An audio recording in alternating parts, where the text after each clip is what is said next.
Hello मेरे प्यारे बच्चों, स्वागत है आप सभी का एक नई वीडियो में। तो आज की इस वीडियो में हम सीखने वाले हैं समांतर माध्य के बारे में। समांतर माध्य कैसे निकाला जाता है आज की इस वीडियो में कंप्लीटली आप सीख जाने वाले हैं।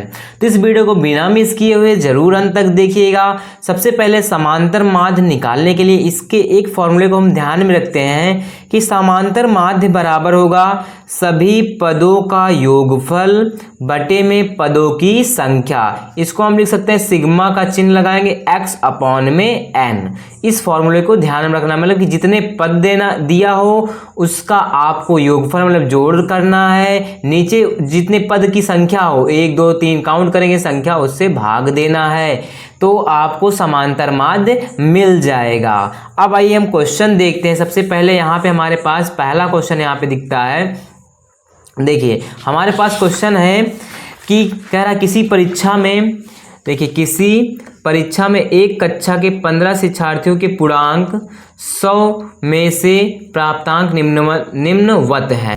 ठीक, 0 0 30 30 20 20 मतलब ये सभी क्या है नंबर दिए हैं। प्राप्तांकों का समांतर माध्य मुझे ज्ञात करना है। तो देखिए कैसे ज्ञात करेंगे। सबसे पहले मुझे क्या बोलता है समांतर माध्य की जितने दिए हैं सभी पदों का योगफल करना है। तो यहाँ पे हम सभी पद का योगफल करते हैं। तो देखिए यहाँ पे मेरे पास पद कितने हैं, यहाँ पे देखते हैं 0। देखिए यहाँ पे हम सभी पदों का योगफल लिखना है ना। तो देखिए सबसे पहले हम देखेंगे यहाँ पे पद मेरे पास है 0 0।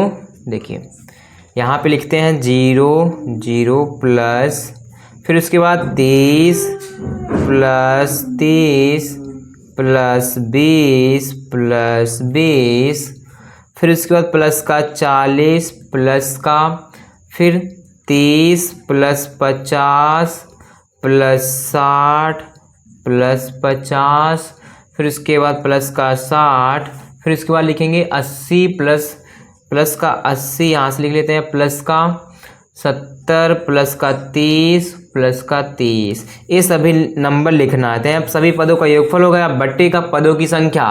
पद की संख्या गिनते हैं। देखिए यहाँ पे 1 2 3 4 5 6 7 8 9 10 11 12 13 14 15। तो यहाँ पे 15 शिक्षार्थी थे ना, तो इसमें इसका मतलब 15 पदों की संख्या कितना आ गई 15। तो यहाँ पे हम 15 से भाग देंगे। तो अब सबसे पहले मैं इसको जोड़ूंगा। क्या, देखिए 30 है, 0 का मतलब कुछ नहीं, 30 30 जुड़ेगा 30 30 60 60 में 20 जोड़ेंगे 60 70 80 80 में 20 जोड़ेंगे कितना आ जाएगा 100 100 में 40 जोड़ेंगे 140 140 में 30 जोड़ेंगे 170 170 में 50 जोड़ना है तो कितना आ जाएगा 120 170। देखिए 170 में 50 जोड़ेंगे 0 7 5 2 हासिल 1 1 1 2 कितना आ गया।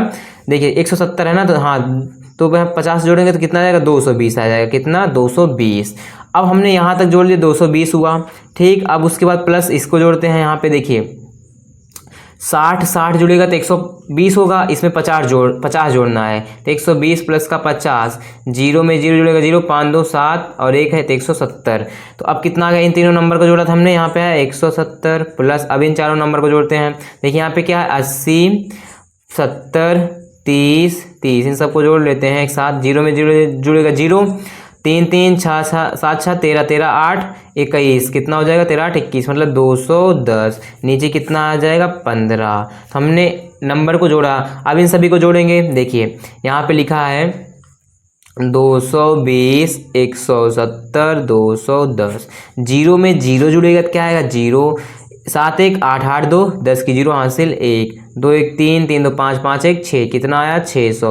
ऊपर आ गया 600, नीचे है 15 15 से भाग देंगे 15 चौका 60 तो एक 0 बचा तो यहाँ पे 4 और 0 मेरा क्या आ जाएगा, इसका समांतर माध्य निकल के आ जाएगा 40। समांतर माध्य बराबर आंसर आ जाएगा 40। मतलब सभी नंबर को जोड़ना है, फिर नीचे कितने नंबर है काउंट करके उसी से भाग दे देना है। तो ये पहला क्वेश्चन का निकल गया समांतर माध्य।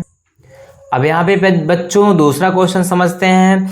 क्या है, कक्षा 7 के 6 शिक्षार्थियों के पूर्णांक 100 में से प्राप्तांक निम्नवत है, इसका समांतर माध्य ज्ञात करना है। तो सबसे पहले मेरे पास नंबर दिया है, इन सभी को समांतर माध्य बराबर क्या होता है, पदों की संख्या का योग, सभी पदों का योगफल। तो यहाँ पे 85 प्लस का 73 प्लस का 90 प्लस का 64 प्लस का 86 प्लस का 70, इन सभी पदों का योगफल करना है। फिर उसके बाद क्या करना है, उसके बाद पदों की संख्या गिनेंगे, 1 2 3 4 5 6, पदों की संख्या कितनी है 6, तो उससे भाग देना है। तो आइए सबसे पहले इसको जोड़ेंगे। देखिए यहाँ पे लिखा 85, दो दो नंबर जोड़ेंगे या 3 3 तो आसानी होगी, 85 प्लस 73 प्लस 90। तो देखिए 5 3 8, 8 में 0 जुड़ेगा तो 8, 9 7 16, 16 में 8 जोड़ूंगा कितना आ जाएगा 24, 16 8 24, तो यहाँ पे आ गया 248। तो यहाँ पे 248, इन तीनों नंबर को हमने जोड़ लिया, कितना आया 248, तो यहाँ पे लिख लेंगे 248 प्लस, अब इन तीनों नंबर को साथ में जोड़ लेते हैं। देखिए 64, फिर उसके बाद 86, फिर 70, 6 4 10 10, अब में 0 जुड़ेगा 0, 10 में 10 की 0 हासिल 1, अब 8 7 15, 15 6 21, 21 और 1 22, कितना आ गया 220। तो 220 बट्टे का 6, अब इसको भी जोड़ लेते हैं। तो 248 यहाँ पे बट्टे 220, 8 में 0 जुड़ेगा 8, 4 2 6 2 2 4, तो कितना आ गया यहाँ पे 468 बट्टे का 6। अब इसको भाग लगाना है, तो भाग देंगे कैसे, देखिए यहाँ पे समझते हैं।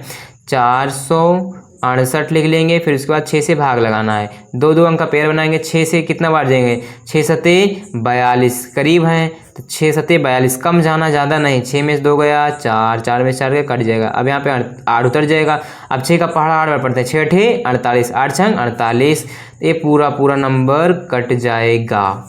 तो यहाँ पे कितना बार गया इसको काटने के बाद 78 बार, तो इसका समांतर माध्य कितना निकल के आ जाएगा बच्चों, समांतर माध्य 78 हो जाएगा।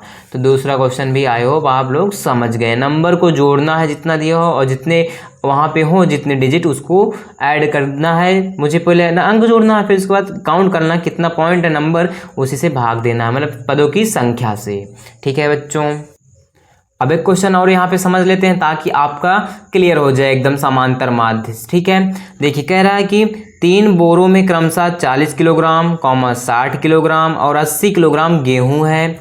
यदि तीनों बोरों में बराबर गेहूं रखा जाए, मतलब तीनों बोरों में बराबर गेहूं रखा जाए तो प्रत्येक बोरे में कितना गेहूं होगा।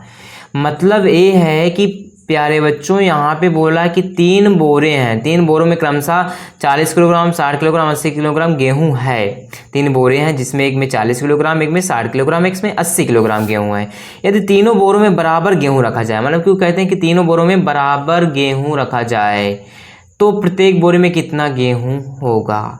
तो प्रत्येक बोरे में गेहूं निकालना है तो सबसे पहले यहाँ पे क्या लगाना है, मुझे समांतर ही माध्य ज्ञात करना है। क्या, समांतर माध्य। इस क्वेश्चन में कहा नहीं है तो इसका मतलब सेंस बैठाएंगे समांतर माध्य निकालना, क्यों कि पहले यहाँ पे निकालना है कि जितने गेहूं उनके पदों की संख्या का योगफल, जितने पद उनके योगफल।